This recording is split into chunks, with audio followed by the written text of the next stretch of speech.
les bendiga a cada uno por nombre. Amén. Ya que el invitado especial, desde que nosotros pisamos este santo lugar, nos da la bienvenida con el calor de familia. Amén.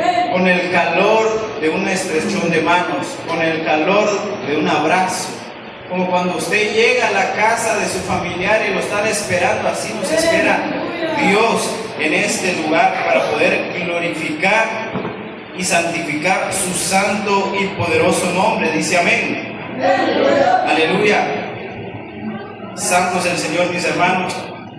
Yo no sé usted, ¿verdad? Pero le voy a comentar un chisme, ya que con ganas de escuchar palabra. Amén. Los viernes, si no tiene nada que hacer, lo invito a que venga a las 5 de la tarde. ¿Sabe por qué? Porque Dios está haciendo cosas lindas con el pueblo de Dios. Amén. Dios está haciendo cosas lindas con el pueblo de Dios, que está dispuesto a recibir lo que Dios tiene. Amén. Santo es el Señor. Amén. Aleluya. Lo voy a invitar, hermano y hermana, que se ponga de pie y que me acompañe al libro de Primera de Corintios, en su capítulo 3 y versículos 18, 19 y 20. Amén, aleluya. El libro de Primera de Corintios, en su capítulo 3, versículos 18, 19 y 20. Aleluya. Santo es el Señor, mis hermanos. Dios ha sido bueno. Dios ha sido fiel, porque su misericordia se ha manifestado hasta este momento, el día de hoy. ¿Por qué se lo digo? Porque lo veo a usted y usted me ve a mí. Y no es porque tenga tiempo, ni por suerte, ni porque me llamaron, sino porque la santa misericordia de Dios ha permitido que nosotros estemos aquí, dándole la honra y la gloria. Amén. Dice amén si ya encontró la cita. Amén. Le vamos a leer la palabra de Dios, honrando al Padre, al Hijo y a su Santo Espíritu. Dice así: nadie se engañe a sí mismo. Si alguno entre vosotros se cree sabio en este siglo, hágase ignorante, para que llegue a ser sabio, porque la sabiduría de este mundo es insensatez para con Dios. Pues escrito está: Él prende a los sabios en la astucia de ellos. Y otra vez, el Señor conoce los pensamientos de los sabios, que son vanos. Amén. Por favor, ayúdame a elevar una oración para que sea el Espíritu Santo hablando en nuestra vida. Padre amado, Padre poderoso, Dios creador de todo lo que existe, estamos aquí, Señor, buscando, Padre, tu bendición, buscando tu rostro, esforzándonos, Señor, activando el dominio propio en nuestra vida, Padre bendito. Ayúdame, Padre, a que seas tú hablando a través de mi vida, Señor. Yo solo quiero ser una voz que clama en el desierto, como era Juan el Bautista cuando le preguntaron quién era, y él dijo: yo solo soy una voz que clama en el desierto. Queremos ser voces que clamen en el desierto. Señor Espíritu de Dios, llena esta casa con tu unción, llena esta casa de tu presencia una vez más, Padre, porque la bendición de ayer nos sació el día de ayer, y el día de hoy es nuevamente otro propósito divino, que estemos delante de tu presencia para recibir nuestra doble porción, Señor. No dejes que nos retiremos como entramos. Permite que nos vayamos llenos del Espíritu Santo, Señor, en el nombre de Cristo Jesús. Amén y amén. Gloria sea a Cristo, mi hermano. Santo es el Señor.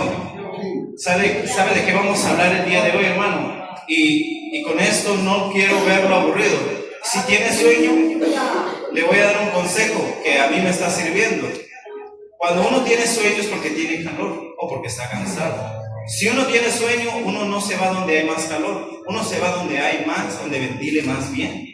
Entonces, ¿por qué yo me vengo acá adelante? Primero, para recibir la presencia de Dios, para no distraerme con lo que el hermano o la hermana están haciendo. Uno, y dos, porque cuando encienden los ventiladores, a mí me llega todo el aire. Amén. A mí me llega todo el aire. Yo no me puedo dormir, a mí no me puede agarrar calor, no puedo agarrar aburrimientos, yo estoy al frente. Amén. Es un consejo que le doy. Si se quiere dormir ahí atrás, excelente. Amén. Dios no me llamó a consentirlos, hermanos. Dios no me llamó a eso. Dios me llamó a hablar la palabra de Dios tal y como está escrita. Amén, aleluya. Y para esto quiero comentarle referente al texto que acabamos de leer. Porque vamos a hablar algo muy importante que en cada iglesia debemos de tener al pie del cañón. Debemos de saber bien, como así como sabemos nuestro nombre, así como sabemos nuestro número de DPI, así como sabemos nuestro NIP, así como sabemos en qué fecha nacimos. Estas cosas son importantes que las debamos conocer y saber como iglesia de Cristo. ¿Amén? ¿Cuántos conocen los 5 ministerios de la iglesia de Cristo? Que me puedan levantar la mano. Aquí está la iglesia de Cristo. ¿Conoce los 5 ministerios, hermanos y hermanas? Ok, es un día perfecto. ¿Sabe por qué?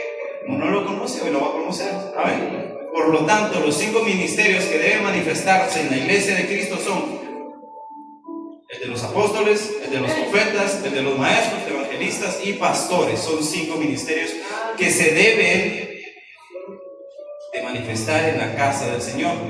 Amén. Pero para entender esto, quiero entrar a una introducción bastante curiosa y bonita, y espero que no me vea como me está viendo ahora, sino que me vea con ojos de amor después. Amén. La palabra de Dios que estamos leyendo es una exhortación, es un regaño. Amén. La palabra de Dios que acabamos de leer no es palabra de provisión, no es palabra solo de bendición espiritual y material, es palabra de confrontación. Amén. Vamos a leerlo nuevamente para que pueda acompañarme acá. Vamos a leer lo que es el significado de los textos. Vamos a entrar en contexto de los textos para no entrar en un pretexto. Amén. ¿Se entendió el trabalenguas? ¿No? Ok, se lo voy a decir otra vez. Para leer un texto sin contexto, así evito un pretexto. Se lo voy a decir al buen chavito. Cuando su hijo va con usted y le dice, me pegaron, y va llorando, le está dando el pretexto de lo que pasó. Pero si usted le pregunta, ¿qué pasó? ¿Qué hiciste tú?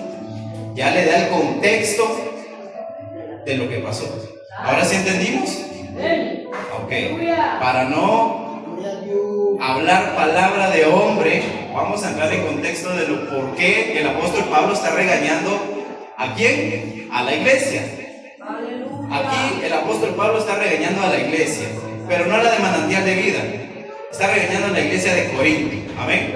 Vamos a entrar en lo que el significado de estos 3 versículos, después el contexto y después a quién se lo está diciendo, por qué y cuáles son las consecuencias. Amén. Dice acá el verso 18: nadie se engaña a sí mismo, sino si alguno entre vosotros se cree sabio en este siglo, hágase ignorante para que llegue a ser sabio.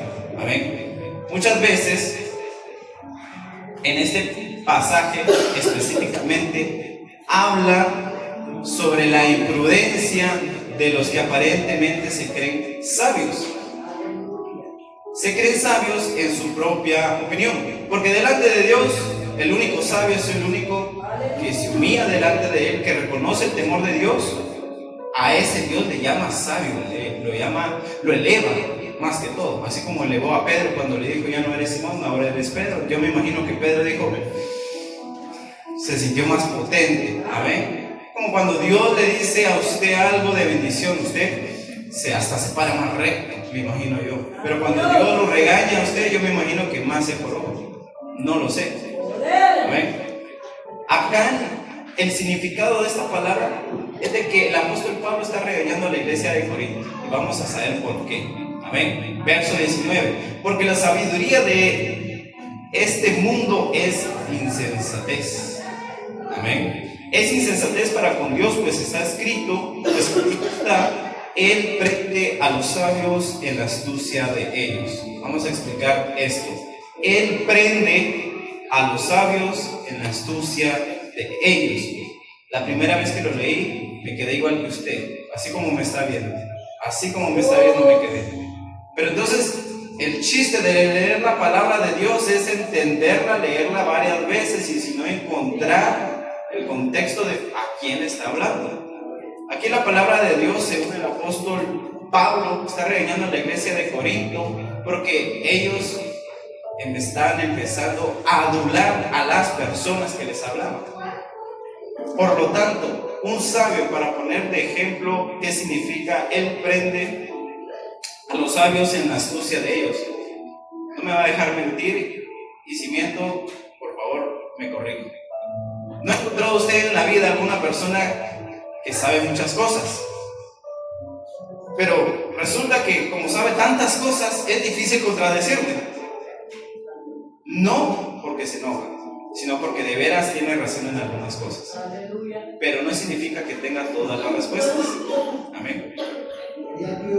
Pero esta persona que tiene sabiduría, tiene astucia para las cosas, muchas veces no recibe consejo de nadie. Yo sé que usted ha conocido a alguien así, porque yo he conocido varios así. Entonces, acá dice la palabra de Dios, parafraseándolo un poco, que la astucia de ellos va a ser su propio fin. ¿Cómo así? Aquel que se cree sabio delante del Señor viene a ser insensato. Entonces, aquel que se cree sabio delante de Dios, este va a cavar su propio hoyo en medio de su astucia y en medio de su sabiduría. ¿Por qué? Vamos a poner de ejemplo. El hermano Manuel nunca se equivoca. El hermano Manuel siempre dice la verdad. El hermano Manuel es difícil contradecirlo. Y viene el hermano Ronaldo. Amén. El hermano Ronaldo es aquel hermano que está afanado. Porque en la Biblia habla de Marta, pero también hay hermanos Ronaldos por acá que buscan pretextos para no ir a la iglesia. Amén. Buscan hacer chapuzas para no ir a la iglesia. Pero bueno, el tema no es ese. El tema es que el hermano Ronaldo y el hermano Manuel hay una contienda en sabiduría. ¿Sabe por qué? Porque uno se cree más inteligente que otro, porque uno sabe más cosas que otro.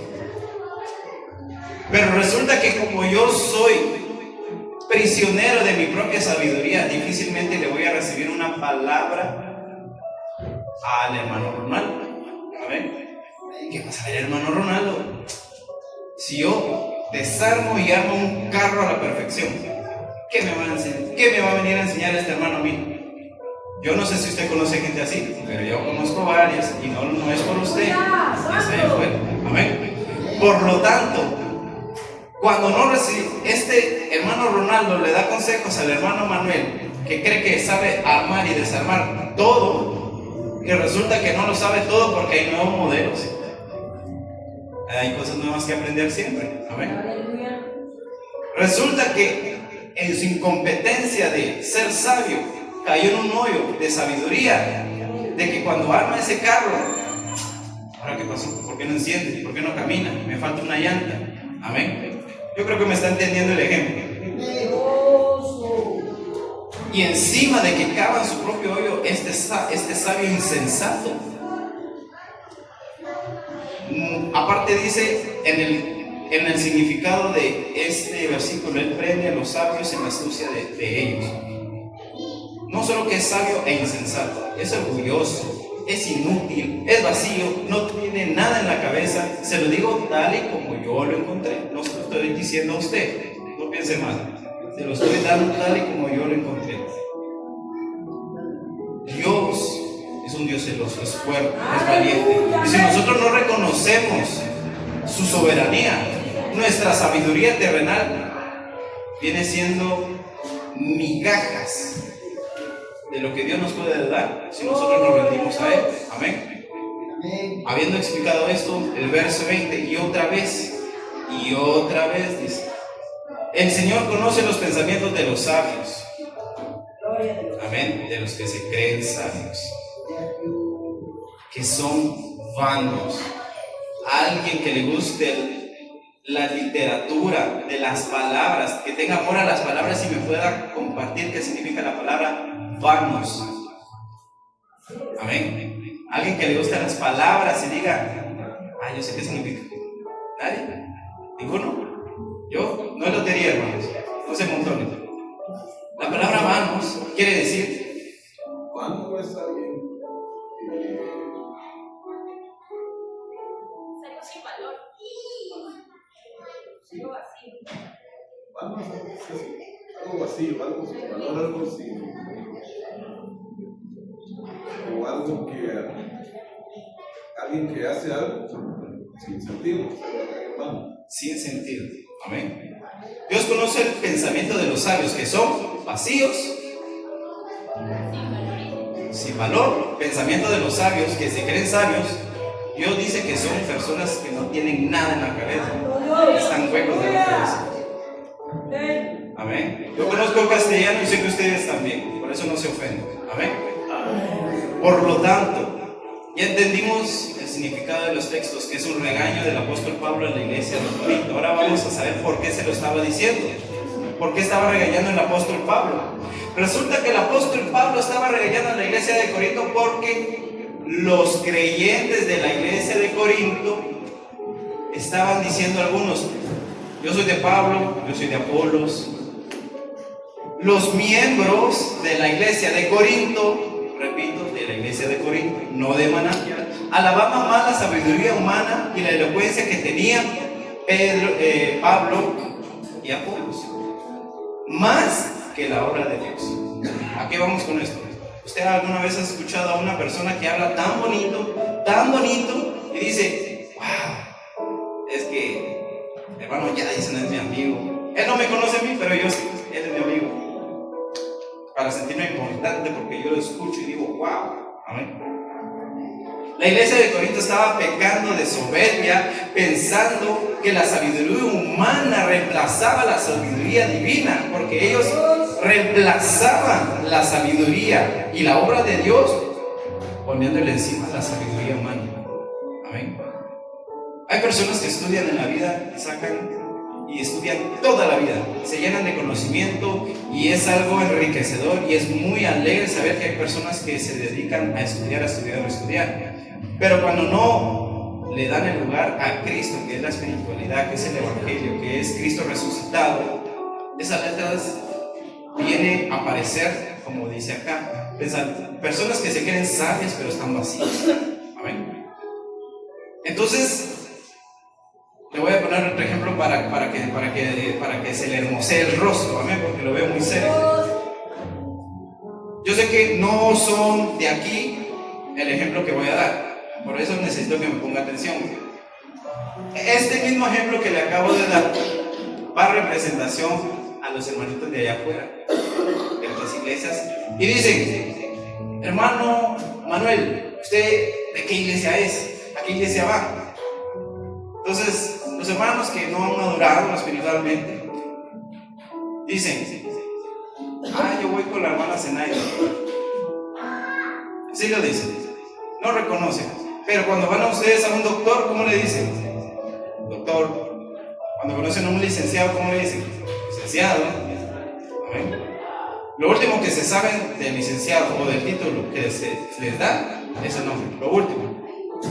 Se les llama por su profesión. Entonces, por respeto, se le dice como Dios le ha dado el privilegio de ser. Pero como le digo, no son ustedes, son los de afuera. Ustedes no, ustedes me caen bien. Por lo tanto, los hermanos de allá afuera dicen: ¿a qué iglesia vas? A la iglesia de la hermana Zenaida, los inmaduros, ¿verdad? Espiritualmente. Pero vienen otros hermanitos de allá afuera que vienen siendo irrespetuosos, testarudos, desobedientes, que vienen cuando quieren, que hacen lo que quieren, y dicen, y le preguntan a estas personas y le dicen: ¿a qué iglesia vas? A la iglesia de la Zenaida. Como le digo, no son ustedes, son los hermanitos de allá afuera. ¿Ven? Sonríe, hermanos, Cristo lo ama. ¿Ya entendió el ejemplo de estos versículos? ¿Por qué estaba regañando el apóstol Pablo en la iglesia de Corinto? Porque ellos adulaban la sabiduría humana de Pablo y de Apolos, pero no la obra de Dios. Entonces decían: es que yo sigo a la chinita en Instagram, es que wow, sus historias, pero el contexto de lo que hay detrás de lo que está haciendo no lo conozco. Como metal que resonaba. Muy bien, hemos entendido hasta el momento lo que es la sabiduría humana y el temor de Dios. Y el temor de Dios es el principio de la sabiduría.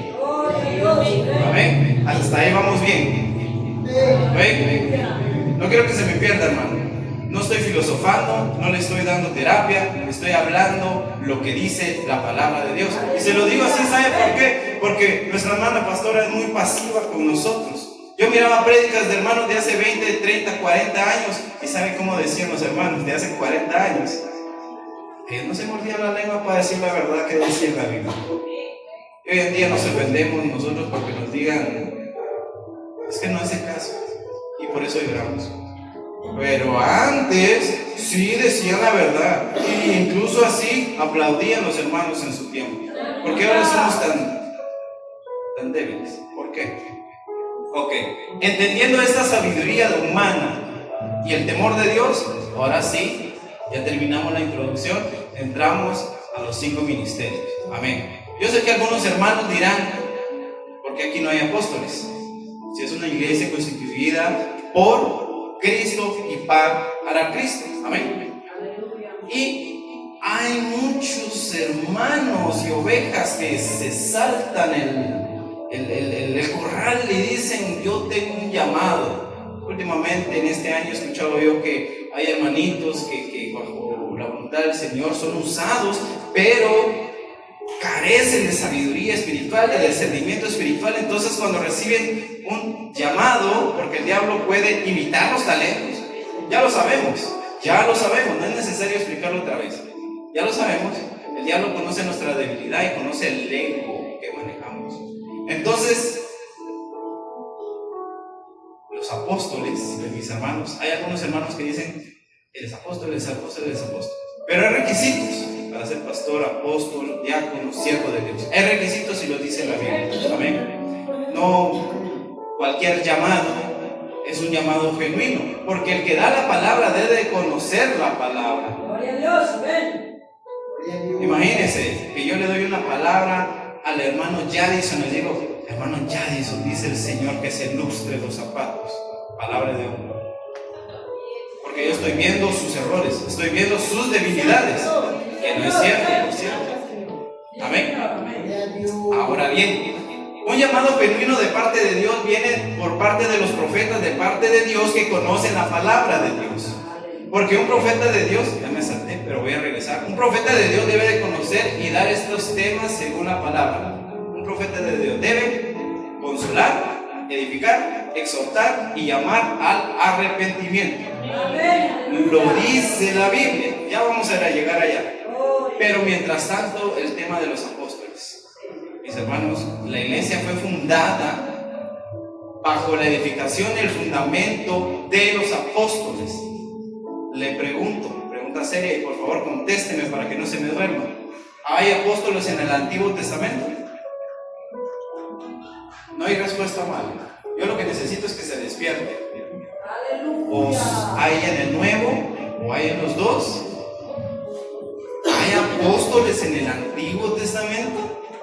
¿Hay apóstoles solo en el Nuevo? ¿O hay apóstoles en los dos? Y les acabo de dar la respuesta, mis hermanos. Se los prometo que no estoy jugando con ustedes. Les acabo de dar la respuesta. Un apóstol edifica el fundamento de la iglesia de Cristo para Cristo. ¿Qué significa eso? Que antes de la llegada de Jesús de Nazaret no habían apóstoles. Fue Jesús que vino a establecer la iglesia por medio de los apóstoles, porque dejó el fundamento de la piedra angular que fue Pedro para la iglesia. No se me la está perdiendo, ¿verdad? Si hablo muy rápido, dígame, o si no, lo mira ahí. Amén. Estamos en YouTube. Amén. Lo regresa y lo regresa 20 veces para que lo entendamos. Un apóstol tiene requisitos, mis hermanos, y todos fueron después de la llegada de Jesús en el Nuevo Testamento. Pregunta, hermanos, ustedes que lo saben todo, porque yo no sé nada, ¿cuántos apóstoles dice la Biblia que hay?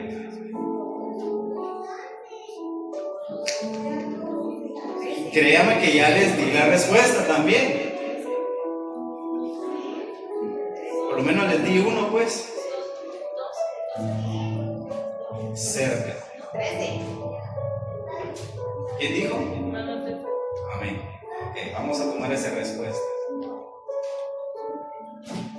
Les acabo de mencionar que el fundamento de la edificación de la iglesia de Cristo para Cristo la dejó después de la llegada de Jesús. Nuevo Testamento. Entonces, si Jesús le dijo a Pedro que él iba a ser la piedra angular, él era un apóstol. Gloria. Posteriormente a la ascendencia de Jesús al cielo, se quedaron los 11 discípulos como apóstoles. Porque ¿qué hizo el bobo de Judas? Con ese dinerito, ¿verdad? Con algunos que les gusta el dinero, que son ávaros, aquí es para ustedes. Dice que Judas agarró el dinero, como no se lo recibieron donde se lo entregaron. Compró una tierra, se subió a un árbol y ahí terminó con la vida. Y él estaba llamado al ministerio, él iba a ser un apóstol. El traidor más grande de la Biblia y de la historia iba a ser un apóstol. Imagínense, y nosotros que no tenemos discernimiento le decimos que sí a todo. Ahora bien, un apóstol, según la palabra de Dios, menciona que eran los 12 discípulos. Pero al momento que Judas ya no estaba presente, vino la piedra angular que fue Pedro y le dijo a los discípulos y a las 120 personas que estaban con él, que para esto, yo lo miro como que me está viendo como que de qué está hablando el hermano. Quiero que lo lea en el libro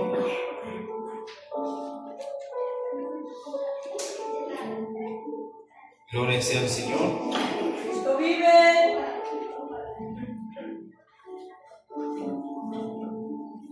Santo es el Señor. Ahorita se lo voy a encontrar.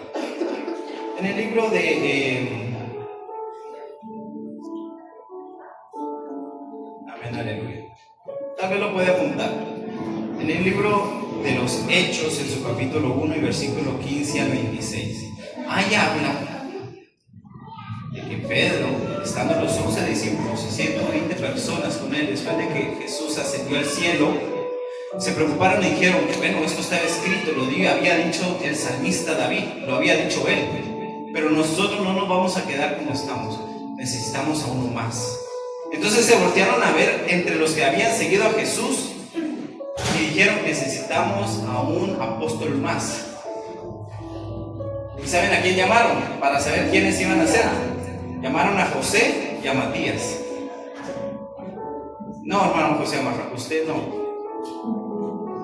José, que en la Biblia dice que era llamado Barbás, Barsabás, y el otro seguidor que se llamaba Matías. Entonces a ellos los colocaron como que, Señor, oramos para que seas tú dándonos el entendimiento de saber quién va a ser la persona que va a ser el nuevo apóstol. Y dice que Dios les dio la revelación que iba a ser Matías. Ahora hay 12. ¿Estamos bien? Pero nos falta uno. ¿Quién falta? Pablo. De este lado, sí, hermanos, por favor, despierten. Amén. Fue el apóstol Pablo, son 13 hermanos. Muchos me van a decir, ¿y Bernabé dónde está? Él acompañaba a Pablo, él no era apóstol. Por ejemplo, yo he ido a lugares donde me dicen pastor, copastor. Yo no soy pastor.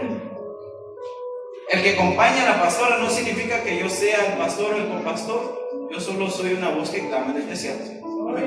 Entonces Bernabé, en la Biblia Pablo lo menciona como apóstol porque él está trabajando para Dios y renuncia a sus derechos de ser apóstol, que es la compensación del pueblo hacia ellos, o sea, el sueldo que nosotros no le damos a la pastora. En la Biblia dice que se lo iban a dar a Pablo y a Bernabé, pero ellos no lo recibieron. ¡Auch! Perdón, pero así lo dice la Biblia.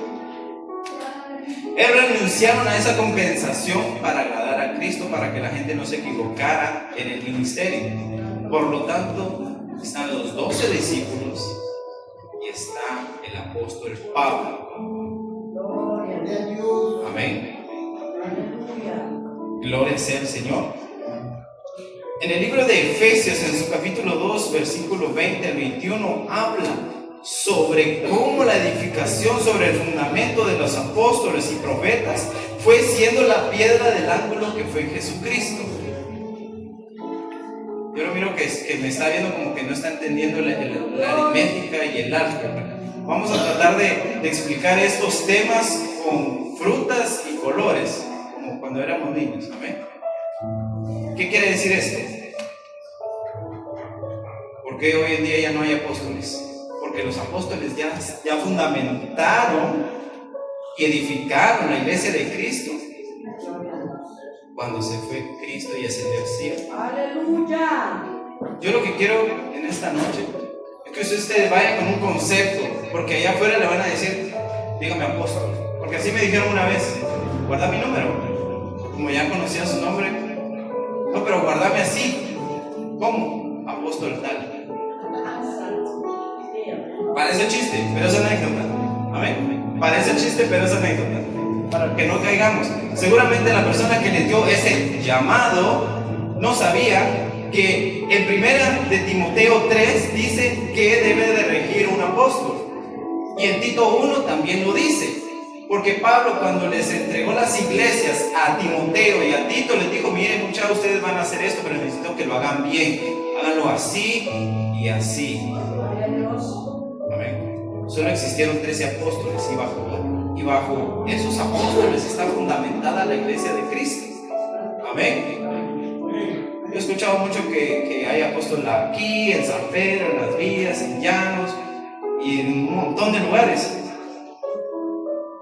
Pero bajo la voluntad de Dios, estos siervos que sirven fielmente no han entendido que el llamado no siempre es un título. Muchas veces hay siervos de Dios que sirven toda la vida en la iglesia como discípulos, y esa, mis hermanos, fue la voluntad de Dios. Muchas veces no es que todos tengamos un llamado no, porque por algo nosotros somos miembros del cuerpo de Cristo. Imagínense si todos fueran cabeza. ¿Dónde están las manos? ¿Dónde están los pies? ¿Dónde está la cadera? ¿Dónde está el pecho? Todos tenemos diferentes funciones. Y el título de apóstol, amén, gloria a Dios. Vamos a ver cuáles son los requisitos. Gloria a Dios. Porque muchos dicen: no, es que yo soy apóstol. Ok, vamos a ver. Según la Biblia, usted debe ser esto y esto, dice. Así lo dice. Y como le digo, apúntelo o búsquelo. Pero yo se lo voy a dar porque ya estamos contra el tiempo y apenas vamos en el primero. Primero de Timoteo 3 y Tito 1. Ahí habla de los requisitos de los obispos, de los pastores, de los diáconos, de los ancianos y de los apóstoles. Dice que sea irreprensible. ¿Qué es eso? Que no tenga conducta de que dé lugar a acusaciones justificadas. ¿Cuántos les dieron carta de conducta cuando salieron de primaria? Ya me entendieron que es irreprensible. Si se la dieron y sabe qué significa, ahora sabe que es irreprensible. Amén. Dice la segunda: marido de una sola mujer. O sea que un apóstol debe ser joven. Digo con seguridad, es una pregunta capciosa. No, mis hermanos, no. Marido de una sola mujer para ser un apóstol. Dice acá: generalmente se entiende como un hombre fiel a su esposa sin una vida de inmoralidad o infidelidad. Ser sobrio y prudente. O sea, que tenga dominio propio, pues. Amén. Que sea decoroso, dice. ¿Qué significa esto? Que viva de manera ordenada y respetable. Son los requisitos para ser un apóstol. Y a la vez, para ser pastor. ¿Y qué más? Para ser ministro de Dios. Para ser ministro de Dios no es que me llamaron. Le voy a poner otro ejemplo para descontinuar. Alguien me llama a jugar fútbol, pero no saben si yo juego o no juego fútbol. No saben. Yo sé que no juego fútbol. Es más, si yo piso un campo ahora mismo, yo hago el ridículo ahí. Y los demás se ríen de mí. Pero esta persona que me invita, que me hace el llamado, vení, eso hace falta uno, jugar. Sí, digo yo, la emoción del llamado, va. Voy, ya estoy en campo, ya estoy trabajando. Me empieza a desanimar, no me sale nada bien, resulta que el llamado no era para mí. Y no solo yo me di cuenta, porque yo ya sé que esto yo no lo lleno. Ahora los demás saben que yo no soy llamado para ese título. ¿Se entendió, mis hermanos? Ser sobrio y prudente, que tenga dominio propio y buen juicio, decoroso, que tenga una vida ordenada y respetable, hospedador, dice, dispuesto a recibir y ayudar a otros. Aquellos hermanos que se encierran en su casa y dicen, no, aquí no entra nadie si no soy yo y mi familia. Pero quiere ser apóstol, quiere ser pastor, quiere ser un ministro. Es un strike. Usted no podría ser un ministro de Dios, porque dice que debe ser hospedador, debe de recibir a los siervos de Dios que lleguen. Apto para enseñar, capaz de explicar correctamente la palabra de Dios. Siguiente, no dado al vino, o sea que no sea bolo. Amén. Yo creo que ese está fácil. Dice, no violento ni pendenciero. ¿Qué significa esto? Que no sea agresivo ni busque las peleas. Usted no ha conocido siervos, ministros que son violentos al momento de hablar de la palabra de Dios, que tienen un ego muy alto y dicen, si David le ganó a Goliat, ¿qué me vas a hacer vos? Y entre hermanos, ¿ven? Cuando ganan el debate bíblico, es como el que termine cerrando el argumento, es el que gana. Mal, ese no está apto para el ministerio. Amable y pacífico, que trate bien a los demás. Pero resulta que caigo mal, porque no tengo dominio propio. No estoy apto para el ministerio. Amén. Dice, no amante al dinero. Que el llamado al ministerio no sea un negocio para su vida. Lo dice la Biblia. Por eso le estoy dando las herramientas para que lo busque en su casa. Primera de Timoteo 3 y Tito 1. Amén. Lo invito a que lo lea, que lo estudie, que lo medite, porque eso hizo la iglesia de Berea. Que lo que le decía Pablo, espérame Pablo, voy a investigar primero lo que decís para ver si es cierto. ¡Pum! Fueron a ver y concordaron que era cierto. Entonces le dieron seguimiento a que era de parte de Dios. Entonces nosotros vamos a hacer lo mismo. Que gobierne bien su familia, dice. Y lo dice tal cual. Que gobierne bien su familia, dice. Si dirige bien su hogar, demuestra capacidad para cuidar a la iglesia. Pero yo tengo un llamado, tengo familia, pero en mi casa solo yo sirvo a Cristo. No tiene requisitos para el ministerio.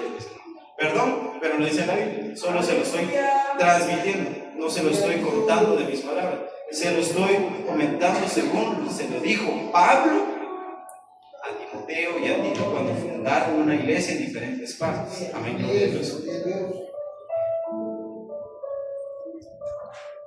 Ya explicamos a Matías, amén, que fue el 12º apóstol. Ya explicamos al apóstol Pablo y a los 11 discípulos. Amén, gloria a Dios. Los profetas, vamos a acelerar esto porque estos son más fáciles. Me quería centrar en los apóstoles porque los apóstoles hoy en día se están multiplicando como conejos, pero no saben esto. Amén. Entonces es bueno saberlo. Y si en algún momento le dicen es que yo soy el apóstol, yo soy el apóstol Ronaldo, es porque no han leído esta parte de la Biblia. Amén. Y sabe, le voy a decir algo más atrevido que dice la Biblia. Para ser un apóstol, ¿sabe qué dijo? ¿Cuáles eran los requisitos que Pedro destinó para que fuera? Primero, que fuera un seguidor de Cristo desde el bautizo de Cristo, desde Juan el Bautista, de ahí hasta ver a Cristo resucitado, hasta que ascendió al cielo. Esos eran los requisitos. Y si no lo había visto ascender, no. Pero, ¿qué pasó con Pablo? Bueno, Cristo resucitado se le presentó a Pablo en Damasco. Amén. Yo lo veo con cara de que sí, hermano, ya lo sé. Yo sé que ya lo sabe. Pero solo así puede ser un apóstol. Que se le haya presentado Cristo resucitado, en este caso a los apóstoles y a Pablo en Damasco. Lo dice la Biblia, mis hermanos. Aleluya. Vamos con los profetas, vamos a correr. Amén, ya lo veo un poco así como animado. ¿Qué es un profeta? El profeta es quien recibe el mensaje de Dios para comunicarlo al pueblo de Dios. Yo he escuchado muchos profetas que se hablan profecías a sí mismos. Esa es palabra de hombres. La profecía y los profetas vienen a ser mensajeros de Dios para edificar, para consolar, para exhortar y para llamar al arrepentimiento a la grey de Cristo, al pueblo de Cristo. ¿Y dónde está el pueblo de Cristo? Aquí está. Aleluya. Yo una vez escuché que alguien dijo, sí, es que yo hablo lenguas. En serio, no sabía. Sí, pero solo las hablo para mí.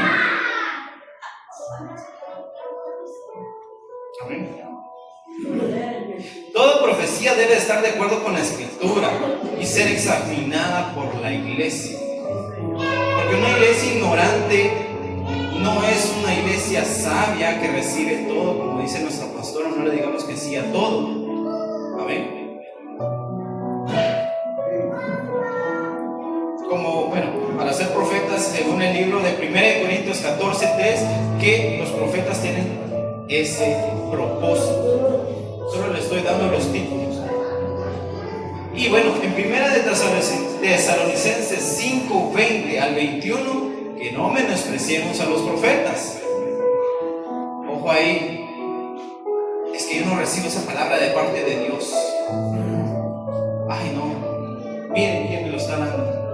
No hagamos eso, porque no somos dignos de agarrar una piedra y tirárselo al pecador, a menos que no cometamos pecado. Si somos limpios, sin mancha y sin arruga, tiremos esa piedra, si no, no. Amén. No importa de quién venga, pero sí esa persona debe estar segura que está hablando conforme a la palabra y no bajo su propia emoción. Amén. Ya les he dado los versículos. Evangelistas. ¿Qué es un evangelista? El evangelista tiene un llamado especial para anunciar el evangelio y llevar a las personas a Cristo. O sea, el trabajo de un evangelista normalmente está afuera. Un evangelista no va a venir dentro de la iglesia y va a decir: hermana Juliana, dice el Señor que se arrepienta, que venga Cristo, venga. Porque ella ya está ganada para Cristo. Amén. Entonces el trabajo de ellos está más que todo afuera. Ellos solo tienen cobertura de parte de la iglesia y de nuestros pastores. Ya llevamos 3 conformados, 3 ministerios de parte de Cristo. Amén.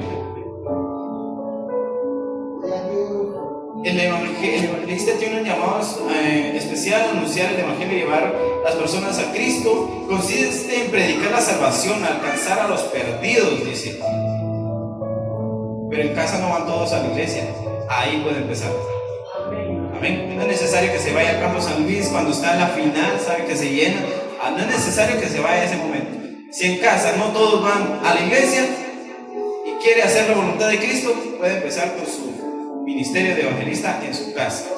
Amén. Puede empezar por ahí y después puede ir con sus vecinos y después por todo el mundo. Amén. Gloria a Dios.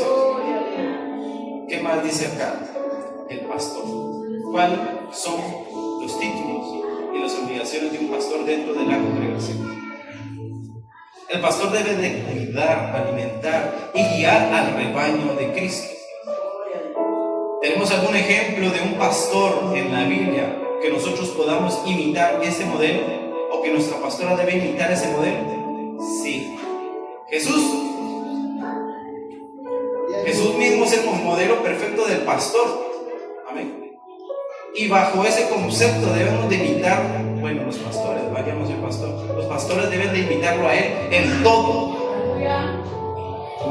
¿Se recuerdan cuando hicieron mercado dentro del templo de Dios y Jesús se enojó?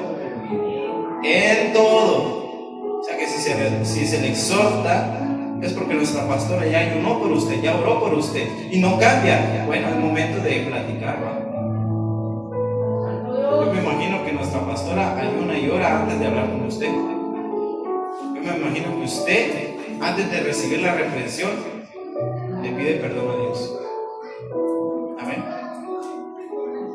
Enseñar la palabra, cuidar espiritualmente la congregación, corregir con amor, proteger de las falsas doctrinas, porque hay predicadores que vienen a la iglesia y nos hablan tan bonito, pero no es de parte de Dios. Amén. Acompañar y fortalecer a los creyentes. Jesús es el modelo perfecto del buen pastor. Amén. ¿Y dónde lo vamos a encontrar? En el Evangelio de Juan. Juan 10:11. Ahí habla de que Jesús es el buen pastor y su vida da por las ovejas. Pero ¿será que todas son ovejas? Esa es la pregunta.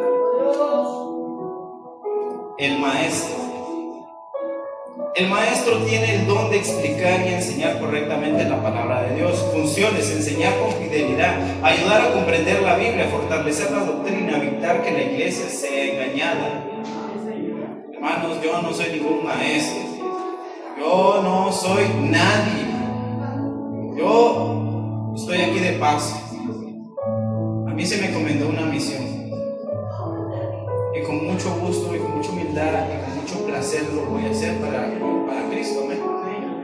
Si Dios en su momento le da su ministerio de maestro, de pastor, de evangelista, de profeta, debe saber que debe de llenar unas botas muy grandes, muy grandes. Un maestro debe estudiar diligentemente las Escrituras y enseñar con claridad. A esto lo encontramos en segunda de Timoteo 2:15 y en la carta de Santiago 3:1. Amén, gloria a Dios. Entonces, ya nos pasamos, hermanos, pero recuerde que vino tarde. Amén. No me vea así. Recuerde que vino tarde. Mañana, si va a trabajar, son extras. Si no va a trabajar, ni me mire feo. Porque cuando va a trabajar mañana, se lo pasa. Pero si no va a trabajar mañana, ¿de qué se queja? 5 ministerios que deben de estar activos en la iglesia cristiana. 5 ministerios de los cuales esta casa de oración por misericordia Dios nos ha regalado, hermanos. Muchas veces nos aburrimos del pasto verde, del pasto fortificado. Pregúntenle a las periquitas australianas si se cansan de comer lo mismo.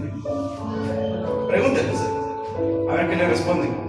A ver si les cambia de comida, a ver si se comen lo que les da o les sigue dando el vitaminado para ver si eso sí se lo comen. Crecen fuertes, se multiplican, su plumaje se ve bonito. Pero hay hermanos que están buscando estos ministerios en otro lado. ¿Por qué? Es que yo tengo un llamado, en serio. Pero si no hace caso, viene tarde, es respondón, es maleducado, no tiene misericordia, no da el ejemplo. Y no estoy hablando por usted, hermano y hermana que lo conozco. No estoy hablando por usted. Estoy diciendo lo que la palabra de Dios dice. Si yo aparentemente tengo un llamado para un ministerio, debo llenar estas botonas, estos gigantes, mis hermanos. Antes de decirle que sí, ahí entra también el discernimiento del Espíritu, porque cuando un falso profeta le venga a decir que tiene un llamado, pero usted no llena ninguno de estos requerimientos, discernimiento del Espíritu, Señor, yo no lleno ni la mitad de los requisitos que tú pides para este llamado, lo cual me están llamando. Señor, renuncio a ese llamado porque no es de parte de ti. Amén.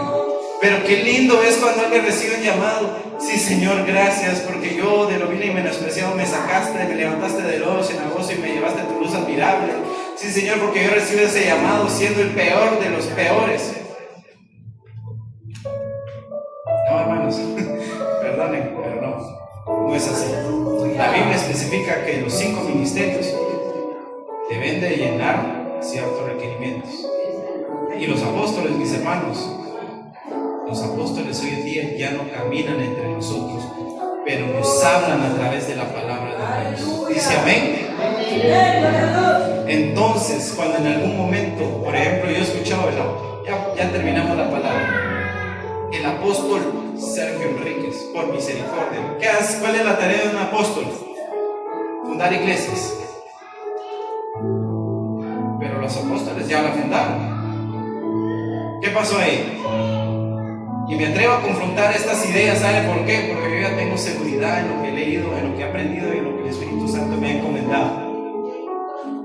Porque, dígame, cada iglesia que está alrededor de su casa tiene un apóstol. Responda con sinceridad a usted mismo. En cada iglesia que usted ha visitado en su vida y que ha visto en su vida, hay un apóstol que diga, este es el pastor y este es el apóstol. ¿Alguna vez ha escuchado eso? Nunca he visto yo en mi vida en alguna iglesia que me he parado que haya un apóstol. Nunca. Y aquí llevo 20 años y he estado en otras iglesias y nunca he visto que se pare alguien diciendo que es apóstol. Porque los apóstoles aquí están y ellos ya fundaron el fundamento de la edificación de la iglesia de Cristo. Porque Cristo es la roca angular para edificar la iglesia. ¿Qué es el Evangelio? La resurrección de Cristo. Entonces, como ya tenemos el fundamento Nuestros pastores valientemente dicen: voy a agarrar a este rebaño y lo voy a llevar y lo voy a guiar, porque aquí está el fundamento. Los apóstoles ya hicieron el trabajo por nosotros. Entonces ya solo falta que nuestros pastores activen los dones que ya tenemos, que activen a los profetas, que activen a los maestros, que activen a los evangelistas a trabajar por amor. Amén. Porque Pablo y Bernabé renunciaron a su beneficio, a su derecho de recibir compensación, para no caer en las negociaciones y lavado de dinero. Amén. Ellos trabajaban, ellos tenían derecho a recibir, dice, pero no lo recibieron. Amén. Pero hay pastores que tienen iglesias gigantes y buenas y bonitas y de todo. Bueno, hay que recordarles lo que dice Primera de Timoteo. Amén, aleluya. Hermanos, esta ha sido la palabra de Dios. Por favor, póngase de pie, vamos a orar. Cristo vive para siempre. Para que esta porción de la palabra de Dios haya caído en esa buena tierra que es usted. Amén. Amado Padre Celestial, Dios Todopoderoso, misericordia te pedimos, Señor, por esta manada pequeña, Señor. Te suplicamos tu favor y tu misericordia, Padre. Gracias por la bendición del día de hoy que nos has regalado, Padre. Porque si yo salgo como entré, Señor, perdóname porque no vine a hacer nada. Pero si yo salgo lleno a como vine vacío, Señor, he cumplido la misión, Espíritu Santo de Dios. Por favor, ayúdanos a no caer, Padre, en la idolatría, Padre, en la ignorancia, Señor, a no caer en pretextos paganos que tiene este mundo, Señor. Ayúdanos a tener ese discernimiento del Espíritu para saber cuándo es de ti, cuándo no, Todopoderoso, Señor. Te suplico, Padre, por las personas que pudieron venir y no vinieron, Señor, que tengan misericordia, Señor, de estas personas, porque es peor haberte conocido y apartarnos de ti, dice tu palabra. Señor Todopoderoso, gracias por esta manada pequeña que tienes en este lugar, Señor. Ayúdanos a fortalecernos, a comer pasto verde espiritual de tu parte, Señor, a beber de esa agua de la cual ya no tendremos sed, Señor. Ayúdanos a ser como tú, Padre, porque tú eres el buen pastor que su vida da por las ovejas y va por nosotros cuando nos apartamos de redimir con una oveja perdida. Tuviste misericordia y fuiste por nosotros, Señor. Te suplico tu favor, tu ayuda, tu misericordia, Padre. Haznos pequeños para que puedas crecer tú en nuestra vida, Señor. Glorifícate más, todavía más en esta casa, Señor, y que nuestra vida refleje a Cristo a través de nosotros y que nos puedan leer transparentemente, Señor. Gracias, Espíritu de Dios, por tu gloria, por tu paciencia y por tu misericordia. Aleluya, gloria a Dios. Santo es el Señor, mis hermanos. Voy a entregar el tiempo, amén.